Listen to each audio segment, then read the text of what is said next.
Dhanik Bharat Educational Institutions, Inter, IIT, JEE, NEET, admission opened. ఈరోజు రాష్ట్రంలో కూటమి ప్రభుత్వం చంద్రబాబు నాయకత్వం ఏర్పడిన నాటి నుంచి ఎన్నికల ఫలితాలు వచ్చిన రోజు నుంచే కుట్రలు కుతంత్రాలు మానభంగాలు అనేక రకాలైనటువంటి దౌర్జన్యాలు దోపిడీలు అన్నీ రాష్ట్రంలో జరుగుతున్నాయి. వైఎస్ఆర్ పార్టీలో గౌరవంగా ఉన్నటువంటి నాయకుల్ని టార్గెట్ చేస్తూ వారిని బదనాం చేసే కార్యక్రమం మరి టీడీపీ కార్యక్రమం చేపట్టింది. అందులో భాగంగా లోకేష్ రెడ్ బుక్ రాజ్యాంగం అని చెప్పి అంబేద్కర్ రాజ్యాంగాన్ని పక్కన పెట్టి లోకేష్ గారి తన రాజ్యాంగం రెడ్ బుక్ రాజ్యాంగం అనేది ఇప్పుడు అమలు జరుగుతున్న రాష్ట్రంలో. మరి కుట్రలు కుతంత్రాల్లో భాగంగా పరాకాష్ఠకి ఈవేళ అప్పలరాజు గారి తాలూకా అరెస్ట్, ఒక రోడ్ యాక్సిడెంట్, దాని ఇంటెన్షన్గా వాళ్ళు చంపాలన్నటువంటి లక్ష్యంతో చేసిన మర్డర్ కేసుగా దాన్ని చిత్రీకరణ చేసి వాళ్ళ అబ్బాయిని అరెస్ట్ చేయడం జరిగింది. సాయంత్రం వారి తండ్రిని కూడా మరి ఈవేళ అరెస్ట్ చేసే విధానం చూస్తే చాలా దౌర్భాగ్యం. ఇది చక్కనైనటువంటి ఆంధ్రప్రదేశ్లో ఇటువంటి దుందుడుకు చర్యలు, రేపు భవిష్యత్తు గురించి ఆలోచించకుండా ఈవేళ కూటమి ప్రభుత్వం చంద్రబాబు నాయకత్వాన చాలా దౌర్జన్యకరమైన సంఘటనలు జరుగుతున్నాయి. ఏది ఏమైనా ఇది ప్రజాస్వామ్యంలో ఇది తప్పు పద్ధతి. మరి దీన్ని పూర్తిగా రాష్ట్ర ప్రజలు, జిల్లా ప్రజలు, నియోజకవర్గ ప్రజలు కూడా దాన్ని పెద్దగా వ్యతిరేకించడం జరుగుతోంది. అయితే మా నాయకుడు జగన్మోహన్ రెడ్డి గారు శాంతి కాముకుడు. మరి వైఎస్ఆర్ పార్టీ నాయకులను కూడా మనం న్యాయం కోసం పోరాడదాం, మీకు అండగా నేను ఉంటానని చెప్పినటువంటి జగన్మోహన్ రెడ్డి గారి నాయకత్వంలో మరి గౌరవనీయులు రీజనల్ కోఆర్డినేటర్ ముత్యాలనాయుడు గారు ఈవేళ పరామర్శకు రావడం జరిగింది. అలాగే మేము పార్లమెంటరీ ఇన్ఛార్జ్ మరి ఇక్కడ రవిబాబు గారు కూడా అబ్జర్వర్ రావడం జరిగింది. అలాగే వైఎస్ఆర్ పార్టీ శ్రేణులని మా టెక్కలి నియోజకవర్గ సమన్వయకర్త తిలక్ గారు, ఇతర ముఖ్య నాయకులందరూ కూడా జిల్లా నుంచి నిన్నను వెళ్ళాం. ఈరోజు కూడా మరి అప్పలరాజు గారు పరామర్శ చేయడం జరిగింది. మరి ములాఖత్ ముగ్గురికే ఇవ్వడం వల్ల మా ముగ్గురు వెళ్ళాం, వీళ్ళందరూ కూడా కలిశారు. మరి చాలా దౌర్జన్యం, ఈ ఒక ప్లాన్డ్గా ఒక పథకం ప్రకారం మరి గొంతు నొక్కాలన్నటువంటి కార్యక్రమం జరిగింది. అందులో భాగమే అప్పలరాజు గారి అరెస్ట్. అతను సమర్థవంతంగా తన తాలూకా రోల్ని మంత్రిగా అతను పోషించడం జరిగింది. అన్యాయాల పట్ల మరి ప్రజలకి చైతన్యపరిచి కూటమి ప్రభుత్వం చంద్రబాబు నాయుడు గారు చేసినటువంటి తప్పుడు విధానాలన్నీ ప్రజలకు చాటి చెప్పడం వలన గతంలో అనేక మంది నాయకులకి, మా వైఎస్ఆర్ పార్టీ పెద్ద నాయకులకు కూడా అరెస్ట్ చేశారు. అందులో భాగంగానే ఈవేళ మరి అప్పలరాజు గారి అబ్బాయికి, అప్పలరాజు గారికి అరెస్ట్ చేయడం జరిగింది.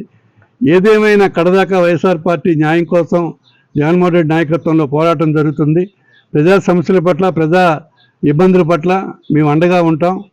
పార్టీ వాళ్ళకి అండగా ఉంటూ మరి ప్రభుత్వం చేసినటువంటి తప్పుడు విధానాలని ఖచ్చితంగా మేము వ్యతిరేకిస్తాం. ఈవేళ రైతు అనేక రకాల ఇబ్బందులు పడుతున్నారు, దాని పట్ల వాళ్ళకి శ్రద్ధ లేదు. మరి కనీసం యూరియా బస్తా కూడా ఒక రైతుకు దొరికే పరిస్థితి లేదు. మరి విద్యార్థులకి తప్పుడు విధానాలు అన్నీ ఎన్నెన్నో జరుగుతున్నాయి. క్వశ్చన్ పేపర్లు కూడా లీక్ అయ్యి విద్యార్థులు ఈవేళ స్వతంత్రంగా చనిపోయినటువంటి పరిస్థితులు దేశంలో, రాష్ట్రంలో చాలా ఇబ్బందులు పడుతున్నారు. మరి అన్ని వర్గాలు కూడా ఈవేళ వ్యాపారస్తులు అయితే చాలా దిగాలుగా పడిపోయినటువంటి పరిస్థితి. కానీ అప్పులు మాత్రం భారీగా పెరిగిపోతున్నాయి రాష్ట్రంలో. మరి ఇటువంటి దౌర్జన్య పరిస్థితుల్ని ధీటుగా మేము వైఎస్ఆర్ పార్టీ ఎదుర్కొంటుంది, ప్రజల తరఫున పోరాడుతుంది. అన్యాయాన్ని ఎదిరించి న్యాయం కోసం కడదాకా జగన్మోహన్ రెడ్డి నాయకత్వంలో పోరాడతామని తెలియజేస్తాం. సార్ నిన్న మీరు కూడా వెళ్ళారు జైలు దగ్గరికి. అసలు సామాన్యులు కూడా అంటే ఫిర్యాదు పెడదామన్నారు కూడా జైల్లోకి వెళ్ళలేనంత పరిస్థితి. 50 మీటర్ల వరకు బందోబస్తు, మిమ్మల్ని అలో చేయలేదు. పోలీసు కేవలం ప్రభుత్వానికి అండగా వారి డైరెక్షన్కి అనుకూలంగా పనిచేయడం జరుగుతుంది. ఇది చాలా తప్పు. ప్రభుత్వాలు ఎప్పుడూ ఒకవైపే ఉండవు. ఈవేళ టీడీపీ ప్రభుత్వం అయితే భవిష్యత్తులో వైఎస్ఆర్ ప్రభుత్వం.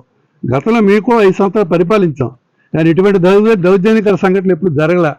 ఈవేళ హోమ్ మినిస్టర్ కానీ, లోకేష్ కానీ చాలా అద్వైతంగా వ్యవహరించినటువంటి వ్యవహారం జరుగుతుంది. నిన్న అప్పలరాజు గారిని పరామర్శించడానికి 30 కార్లలో మేమంతా నాయకులందరం వెళ్ళడం జరిగింది. మరి వెళ్తే కనీసం అక్కడికి వెళ్ళి కలుసుకునేది లేకపోయినా ప్రెస్కి మాట్లాడడానికి అవకాశం కూడా ఇవ్వరు.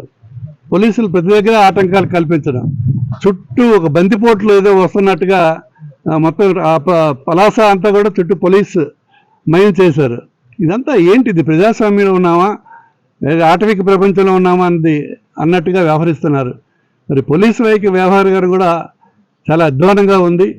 మరి ప్రభుత్వం వాళ్ళ తరఫున వాళ్ళకు అనుకూలంగా చెప్పొచ్చు, కానీ మీరు కూడా ఆలోచించాలి. పోలీసు అధికారులు కూడా మరి ప్రభుత్వాలు మారుతాయి, మీరు న్యాయం కోసం కొంతైనా మీరు అండగా ఉండాల్సిన అవసరం ఉంది. నిన్న సంఘటన తను చెప్పినట్టుగా పలాసలో చాలా అధ్వానంగా పోలీసు వ్యవస్థ పనిచేయడం జరిగింది. ఇవన్నీ తప్పుడు విధానాలు అని చెప్పి తెలియజేస్తాం. ఇది పేరాడ తిలక్ మాత్రమే పరిమితం కాదు. రేపు కృష్ణదాసు, ఎల్లుండి రవిబాబు, అవతలనాడు ముత్యాల నాయుడు, వాళ్ళకి టార్గెట్ వైఎస్ఆర్ పార్టీ నీడకులందరికీ కూడా ఒక వాయిస్ ఉన్న వాళ్ళందరినీ అరెస్ట్ చేయాలి. వాళ్ళు దశల వారీగా అక్కడ మిథున్ రెడ్డి ప్రారంభించి చెవిరెడ్డి మొదలుకొని అందరినీ చేసుకుని వెళ్తున్నారు. అందులో భాగంగా ఇప్పుడు అప్పలరాజు వాటి వరకు వచ్చింది. రేపు కృష్ణదాస్ అవ్వచ్చు, ఎల్లుండి ముత్యాల నాయుడు అవ్వచ్చు, అవతలనాడు రవిబాబు అవ్వచ్చు. అయితే దీనికి భయపడేది ఎవరు లేరు. మా జగన్మోహన్ రెడ్డి నాయకత్వంలో వైఎస్ఆర్ పార్టీ న్యాయం కోసం ఎప్పుడు పోరాడుతూనే ఉంటుంది. వారు చేసిన అక్రమాలు, అన్యాయాలు ఎదుర్కొనే ఉంటాం. మరి చంద్రబాబుకో, తెలుగుదేశం పార్టీకో, కూటమి ప్రభుత్వానికో భయపడే వాళ్ళు వైఎస్ఆర్ పార్టీలు ఎవరు లేరు. ఎటువంటి దానికైనా మేము సిద్ధం అని చెప్పి జగన్మోహన్ రెడ్డి నాయకత్వంలో మేము తెలియజేస్తున్నాం. సీదిరి అప్పలరాజు గారి అరెస్టు అక్రమం అని రాష్ట్రంలో ప్రజానీకి అందరికీ తెలిసిన విషయమే. ఇందులో టెక్నికల్గా 2 విషయాలు మీడియా ద్వారా రాష్ట్ర ప్రజానీకానికి తెలియజేయాలని, సహజంగా ఎక్కడైనా రోడ్డు ప్రమాదాలు కావాలని ఎవరూ చేయరు. జరిగిన సంఘటన చాలా దురదృష్టం. అందులో ఒక మనిషి చనిపోవడం కూడా చాలా దురదృష్టం. ఇలాంటి సంఘటనలు, రోడ్ యాక్సిడెంట్లు జరిగినప్పుడు సహజంగా రాష్ట్ర వ్యాప్తంగా కాదు, దేశవ్యాప్తంగా ఎక్కడైనా సరే ఐపీసీ సెక్షన్స్ ప్రకారం 106ని సెక్షన్ ఇంపోజ్ చేయడం అనేది సర్వసాధారణంగా జరుగుతుంది. 106 అనేది హిట్ అండ్ డ్రైవ్, అంటే కొట్టి డ్రైవ్ చేసుకుంటూ వెళ్ళిపోయారు అనేది దాని అభియోగం. ఇది రాష్ట్ర వ్యాప్తంగా ఎక్కడ ఏ యాక్సిడెంట్ జరిగినా కూడా సర్వసాధారణంగా పోలీస్ డిపార్ట్మెంట్ పెట్టే కేసు అది. కానీ విచిత్రంగా ఇవాళ అప్పలరాజు గారి అబ్బాయి యాక్సిడెంట్ జరిగింది. అది కావాలని చేసినటువంటి సందర్భం అయితే ఏమాత్రం కాదు. కానీ రాష్ట్ర ప్రభుత్వం కేవలం అప్పలరాజు గారు ఈ ప్రభుత్వం చేస్తున్నటువంటి ప్రజా వ్యతిరేక కార్యక్రమాల మీద గళమిప్పుతున్నాడు. ఈ జిల్లాలో ఒక బలమైనటువంటి వాయిస్ వినిపిస్తుంది. శక్తివంతంగా ప్రజా వ్యతిరేక కార్యక్రమాలని ఈ జిల్లాలోనే కాదు, రాష్ట్ర వ్యాప్తంగా ఉన్నటువంటి ప్రజానీకానికి, ప్రధానంగా మత్స్యకార కుటుంబాలకు సంబంధించినటువంటి వ్యక్తులు కూడా తెలియజేస్తున్నాడని కక్షతోటి, రాజకీయ కక్షతోటి పెట్టినటువంటి కేసులు ఈ కేసులు. హిట్ అండ్ రన్ లో 106 కేసు ఇంపోజ్ చేయాల్సింది పోయి 105 సెక్షన్ పెట్టారు. ఏ విధంగా పెడతారు ఇవాళ రాష్ట్ర ప్రభుత్వం? వ్యవస్థలన్నింటినీ తమ చేతుల్లో తీసుకొని వ్యవస్థల మీద బలవంతంగా రుద్ది 105ని ఇంపోజ్ చేశారు. 105 ఇంటెన్సివ్గా మర్డర్ చేసిన దాని మీద ఆ సెక్షన్ ఇంపోజ్ చేస్తారు. ఒక యాక్సిడెంట్, చిన్న కుర్రాడు పొరపాటున రోడ్డు యాక్సిడెంట్ చేసి వ్యక్తి మరణిస్తే కావాలని చేసినటువంటి మర్డర్గా దాన్ని చిత్రీకరించి 105 సెక్షన్ కింద ఆ అబ్బాయి మీద కేసు ఫైల్ చేయడం అనేది అత్యంత దుర్మార్గమైనటువంటి విషయం. రెండోది, అతని తండ్రి సీదిరి అప్పలరాజు గారు. సీదిరి గారు అప్పలరాజు గారికి ఈ కేసుకు అసలు ఏమైనా సంబంధం ఉందా? ఆయన మీద కూడా 105 సెక్షన్ కింద కేసు పెట్టడం అనేది మరో దుర్మార్గమైనటువంటి విషయం. ఏ విధంగా పెడతారు అసలు 105 అప్పలరాజు గారి మీద? అసలు ప్రభుత్వానికి ఏమైనా ఆలోచన ఉందా?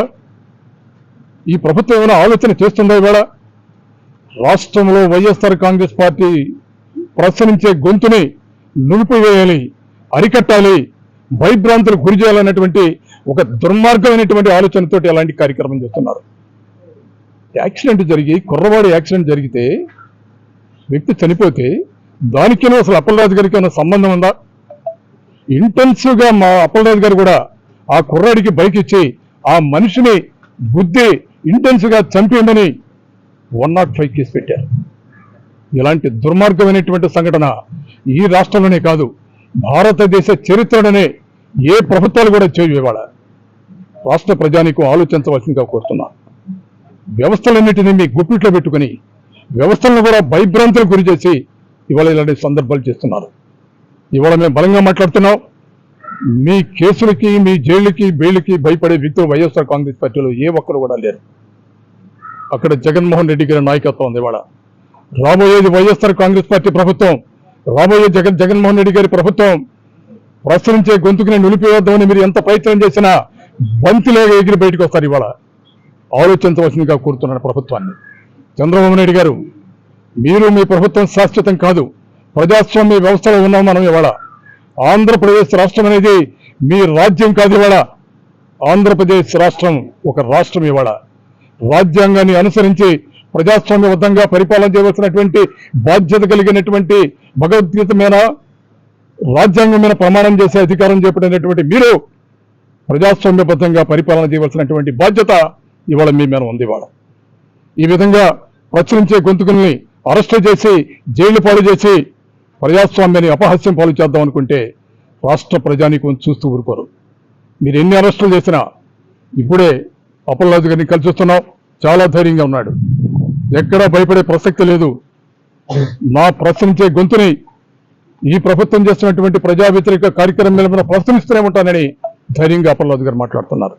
అప్పలరాజు గారి కాదు, ఈ ప్రభుత్వం అధికారంలోకి వచ్చిన తర్వాత అనేక మంది, వేలాది మంది వైఎస్ఆర్ కాంగ్రెస్ పార్టీ ప్రశ్నించే గొంతుల్ని జైలు పాలు చేస్తున్నారు, మీరు అరెస్టులు చేస్తున్నారు, మీరు లేనిపోయిన కేసులు పెడుతున్నారు. మీరు ఇవన్నీ రాష్ట్ర ప్రజానీకం చూస్తూనే ఉన్నారు.